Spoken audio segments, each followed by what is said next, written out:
back to my Flash episode review. My review of tonight's episode of The Flash, titled Fallout. And it was a really solid episode. And not a whole lot going on. I mean, there's a lot going on, but it's definitely not one of those episodes that is really a game changer.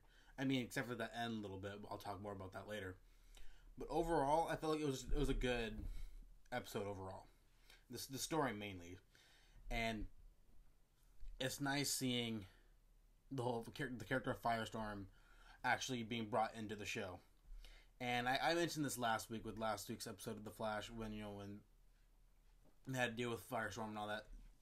And it's nice seeing Firestorm actually becoming more of the comic book version rather than just like... Because when they first showed Firestorm in the Flash and Arrow crossover at the end when he's under the bridge or whatever and he comes out and there's the fire, honestly I wasn't all that impressed.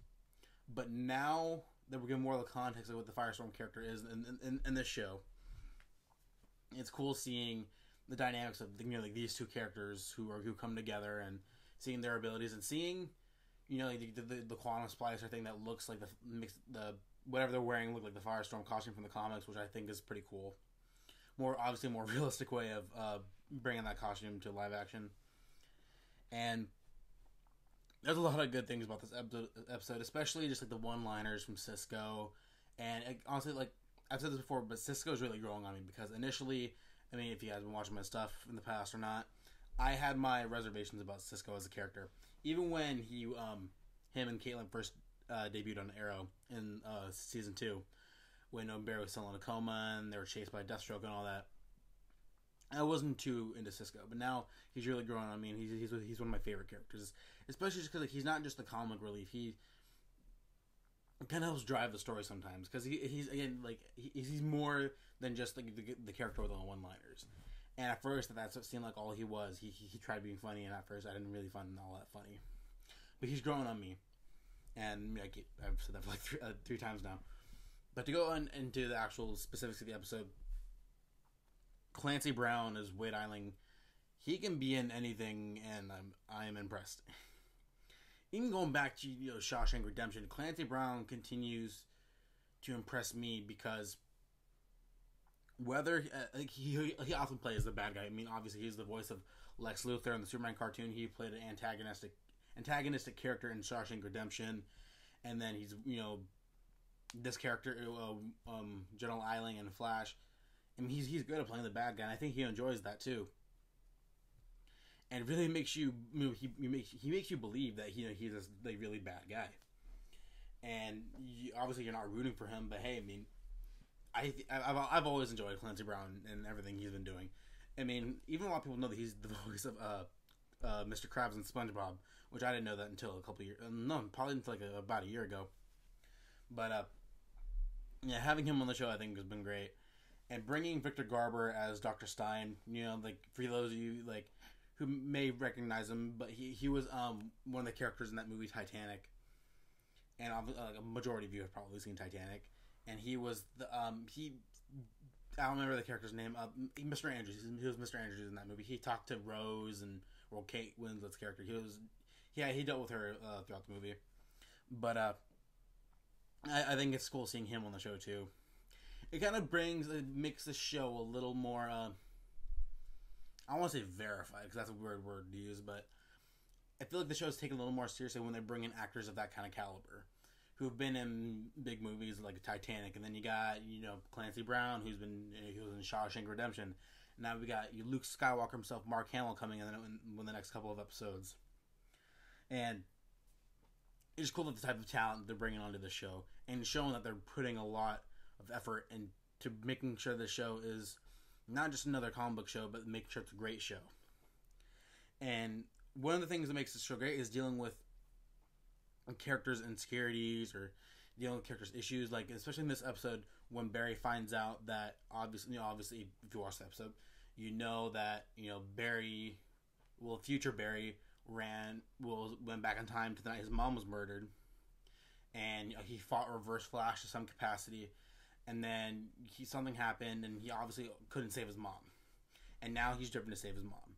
Which, going back to what I said last week, is that they're trying to it seems like they're potentially leading up to that Flashpoint storyline. But I'm not going to go into that again since I did that last week. My theories about that and explain what Flashpoint is. If you want, you can watch that or look it up yourself. I'm not going to sit here and explain the whole Flashpoint thing again.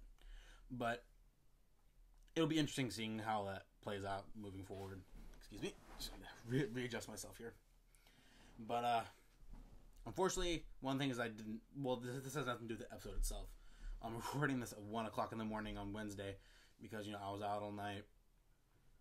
And I saw that movie Kingsman, and that was a really good movie. But I unfortunately missed the episode live, so I'm recording this super late. So I'm trying to get as much done as I can and talk about this episode before I fall asleep. I just want to put that out there. But this is a great episode overall. I mean, again, it wasn't one of those episodes to me. One of my favorite. I think my favorite episode of the season is the mid-season finale. That's my favorite episode so far.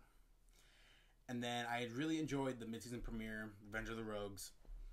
And this episode I liked it a lot. I mean, I couldn't really find anything wrong with it, but it wasn't up there for me. I mean, it was good. I mean, they had a lot of good things going for it. Again, I couldn't really find anything wrong with it, but it just wasn't up there for me, if you know what I mean.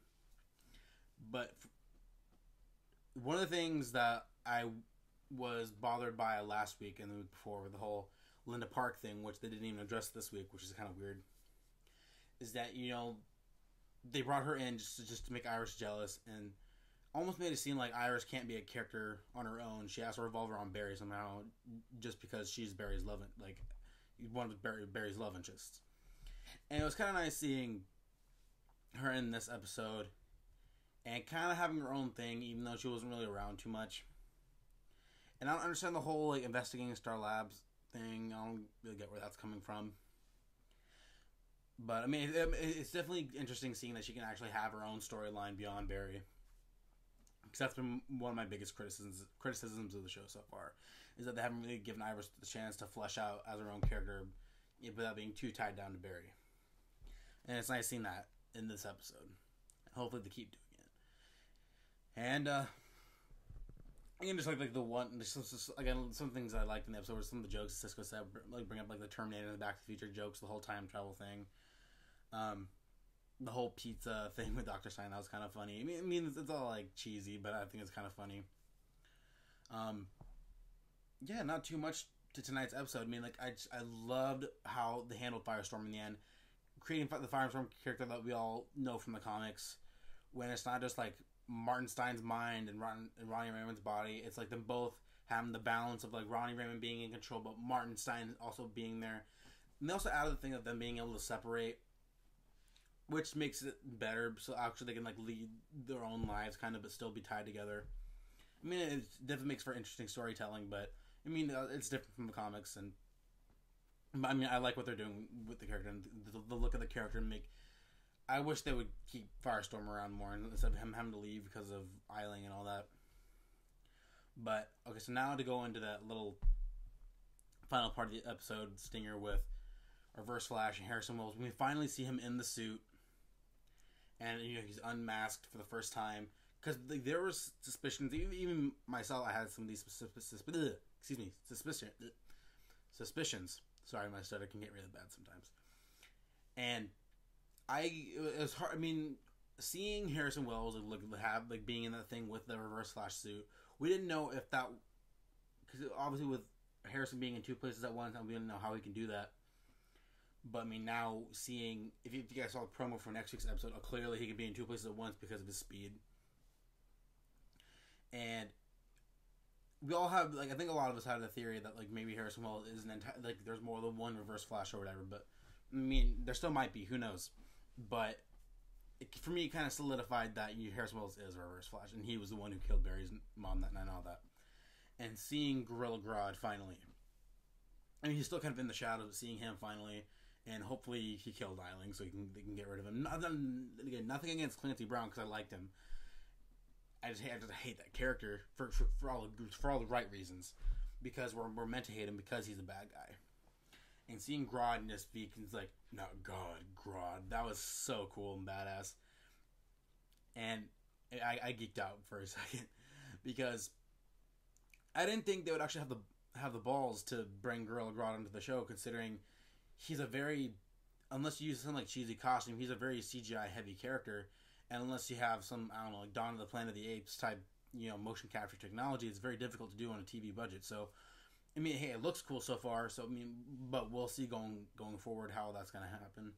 But yeah, other than, yeah, I couldn't really find anything wrong with tonight's episode. So I think that would be it for me. Again, I really really like this episode. Seeing Firestorm, that's always great, and then the little end of the episode stinger, and then it seems like they're looking towards Flashpoint storyline. A lot of things to look forward to. Unfortunately, this will be my last Flash episode review for a while, since the show is going to be on another mini hiatus, which I didn't know about until tonight, which made me a little mad. But yeah, you guys will see me next month. So until then, until March 17th, unfortunately, that'll be it for me, and have a good one, guys.